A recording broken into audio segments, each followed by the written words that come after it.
Hola mis inmortales, que el Señor les bendiga con su salvación o edificación. El que tiene oídos para oír, que oiga.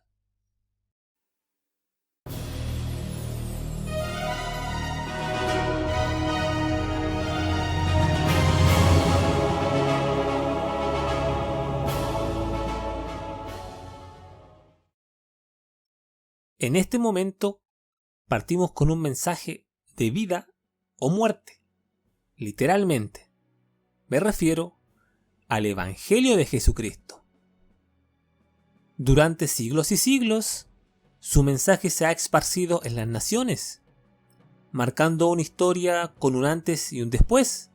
Y por esto mismo es que tenemos una noción hoy en día de quién es Jesús.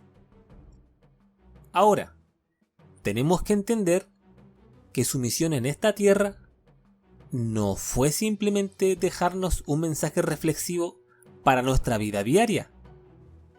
Tampoco vino a revolucionar las leyes políticas, como algunos dicen por ahí. La diferencia que Jesús marcó en comparación con otros hombres fueron sus afirmaciones. Declaraciones que ningún hombre se atrevería a decir y hacer.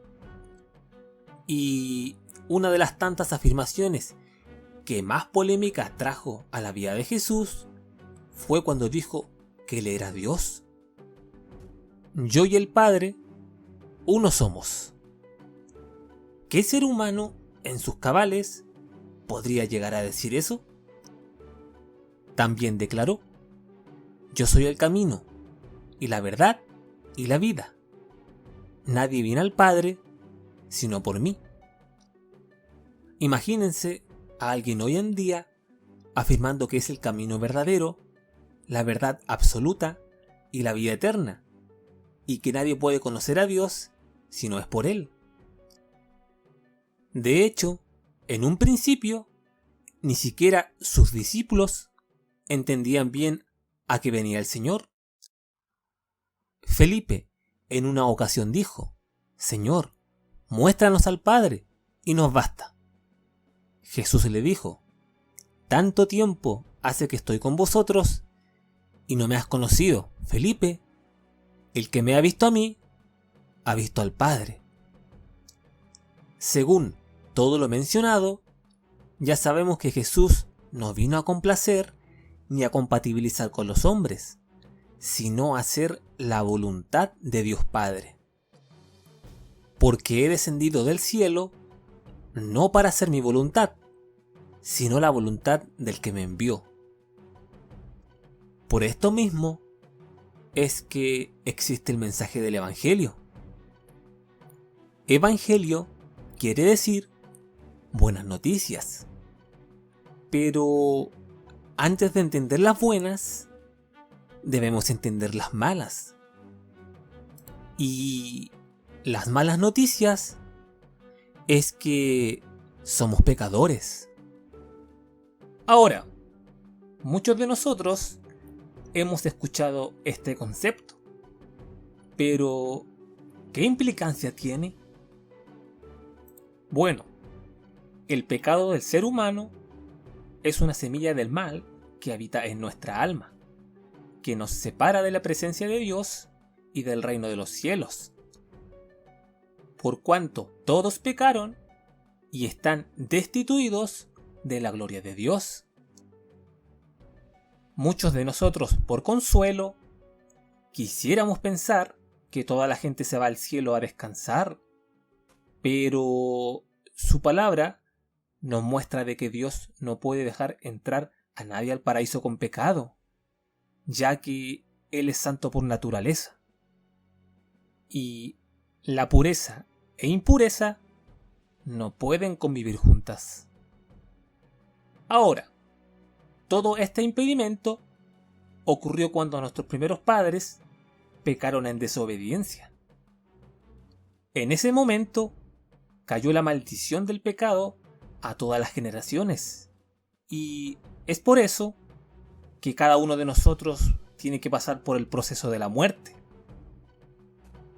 Por tanto, como el pecado entró al mundo por un hombre, y por el pecado la muerte, así la muerte pasó a todos los hombres, por cuanto todos pecaron. El pecado trajo a la muerte, y la muerte nos produjo un deterioro de separación entre el cuerpo y el espíritu.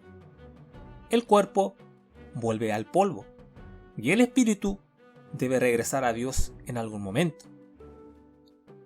El asunto es que, como estamos afectados por el virus del pecado y no podemos entrar al cielo, Dios aseguró que cada ser humano tendrá que pasar por un juicio divino, ya que Él es justo por naturaleza. Cada mentira, orgullo, rebeldía, hurto, deshonra, lujuria, fornicación, adulterio, desorientación sexual, asesinato y malos pensamientos serán expuestos en ese día. Y de la manera que está establecido para los hombres, que mueran una sola vez y después de esto el juicio. Lamentablemente, el pecado que mora en nosotros ofende día a día a nuestro Creador, y cada práctica solo sirve para acumular una deuda con Dios que no podemos pagar. Por ende, el ejercicio del pecado nos convierte en enemigos de Dios y nos lleva automáticamente a condenación, ya que todos tenemos la misma tendencia. Así como existe una cárcel terrenal por los delitos que se cometen en la tierra, asimismo habrá una cárcel espiritual y eterna para aquellos que sean hallados en iniquidad en el día del juicio.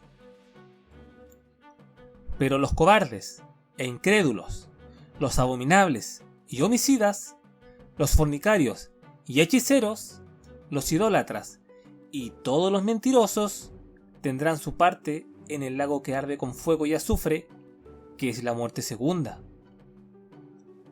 Y el humo de su tormento sube por los siglos de los siglos. Ese lugar donde no hay descanso, consuelo, paz y esperanza. Es triste saber que algunos dicen que el infierno está en las malas y tristes experiencias que podamos vivir en esta tierra, pero no se dan cuenta que las negativas vivencias que podamos sufrir en este mundo es simplemente las consecuencias que el pecado acarreó. No obstante, a pesar de que estemos en un mundo caído e imperfecto, aún podemos disfrutar de momentos felices. Aún podemos amar, sonreír, tener metas, gustar de nuestra comida preferida, etc. Pero en el infierno no habrá nada de esto. Solo habrá odio, tristeza, infelicidad, tormento, remordimiento, desesperación, etc. Tú, que aún tienes vida y escuchas esto, ¿de verdad te gustaría vivir eternamente de esta forma? Ahora, si tú piensas que el Señor pasará por alto tus pecados en el día del juicio, con la excusa de que Dios es amor, créeme que eso no sucederá, ya que su amor no puede pasar por encima de su justicia. Y lo segundo, el concepto que tú tienes de amor no es amor verdadero, sino un consentimiento y capricho. Si tú le pides a un policía que haga vista gorda a una infracción y él de todas formas te aplica la multa, no está siendo malo, sino algo que es justo, algo que sabemos que hay que pagar. Ahora, si un juez, por creerse bueno, no condena a un asesino, evidentemente no estaría siendo un buen ministro, sino un corrupto y malvado. En este caso, porque Dios es amor, es que necesita ejercer justicia sobre nuestra maldad. Respecto a las buenas obras, tampoco podrán salvarte, ya que no puedes compensar un estándar tan alto. Aún nuestras buenas obras están bañadas de motivaciones pecaminosas. Y como Dios conoce el corazón del hombre, Él describe nuestras justicias como impuras e insuficientes para salvación. Si bien todos nosotros somos como suciedad, y todas nuestras justicias como trapo de inmundicia, y caímos todos nosotros como la hoja, y nuestras maldades nos llevaron como viento. Pero, a pesar de esto, Dios no se goza de la condenación eterna del pecador. Vivo yo, dice Jehová el Señor, que no quiero la muerte del impío, sino que se vuelva el impío de su camino, y que viva. Así como Dios es santo y justo, también por naturaleza es amor y misericordia. Por esto es que efectuó un plan perfecto para que los seres humanos no tuvieran que ir sin remedio a la muerte eterna. Dios, sabiendo que no podía pasar el pecado por encima de su justicia, planificó la sustitución de pago por medio de su Hijo. Así es, Jesucristo se ofreció a cancelar nuestra deuda. Pero todo esto tuvo un costo muy alto, ya que escogió despojarse de su trono, sufrir humillaciones, tentaciones y la muerte en la cruz, absorbiendo así toda la ira de Dios Padre que merecía caer sobre nosotros. El profeta Isaías había profetizado de antemano los padecimientos de Jesús.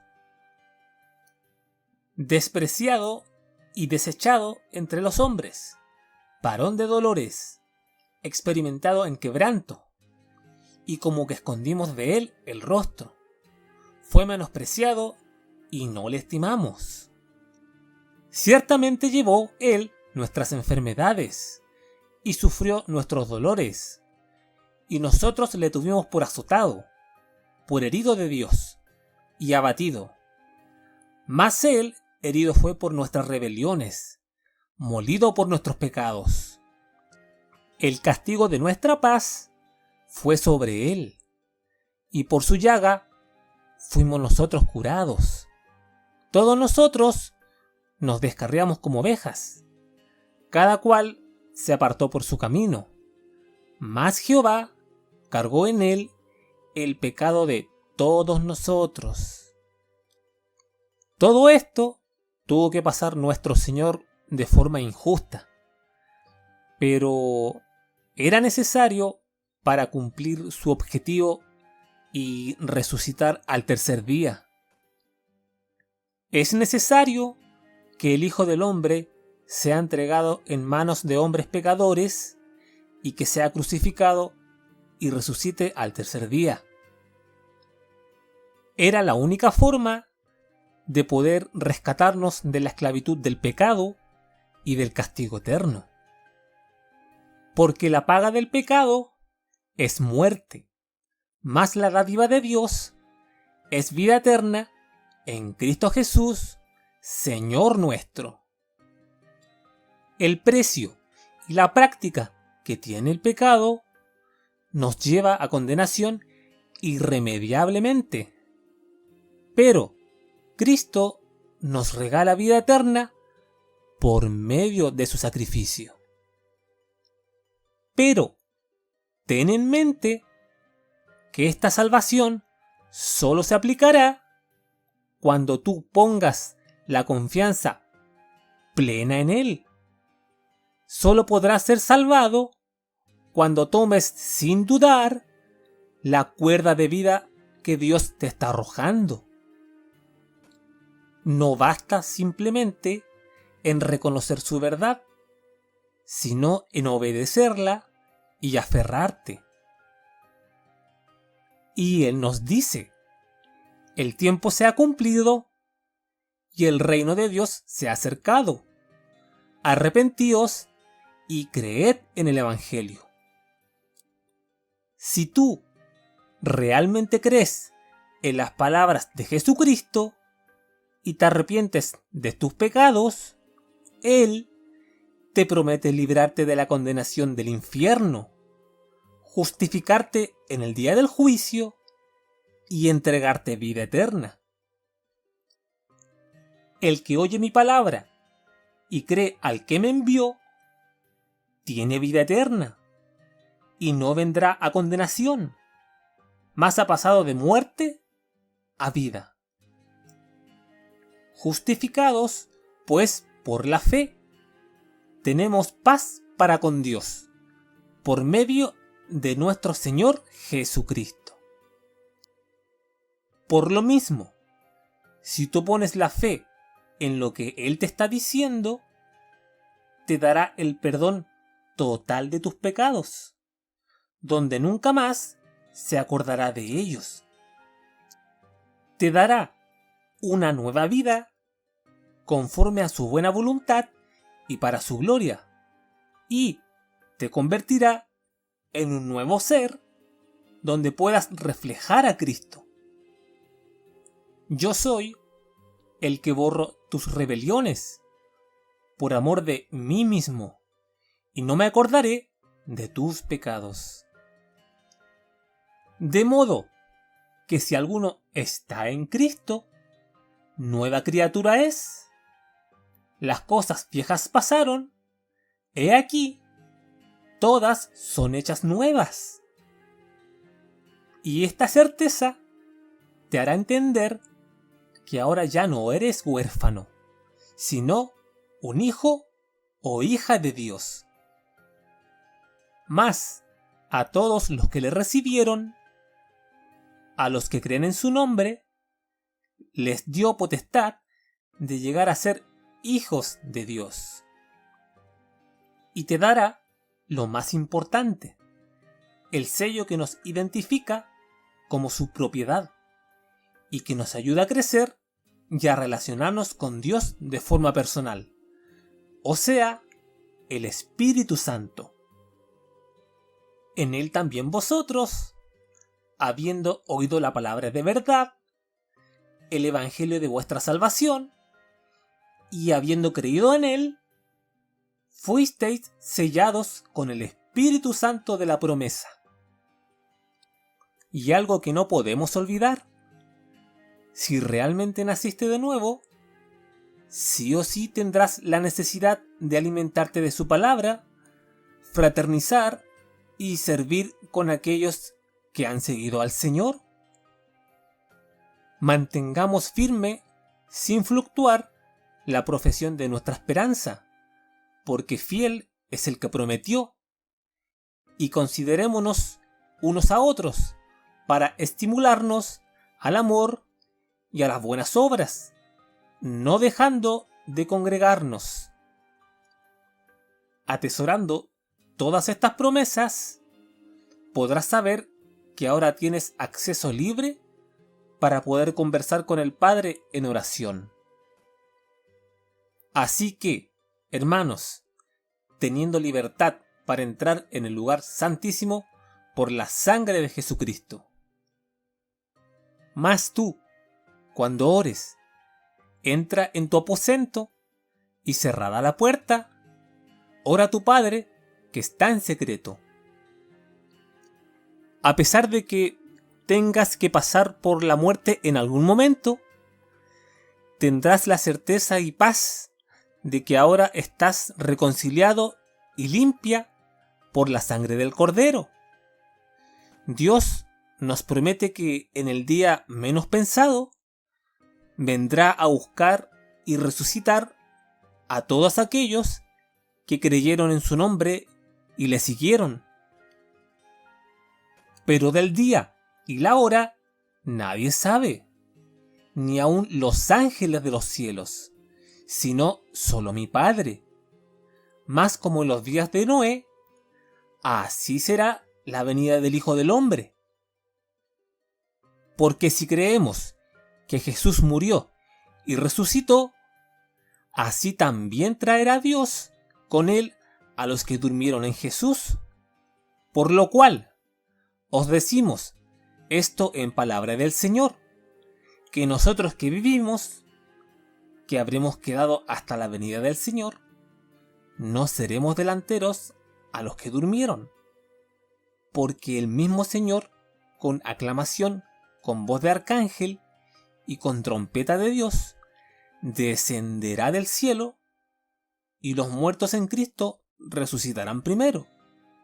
Luego nosotros, los que vivimos, los que quedamos juntamente con ellos, seremos arrebatados en las nubes a recibir al Señor en el aire.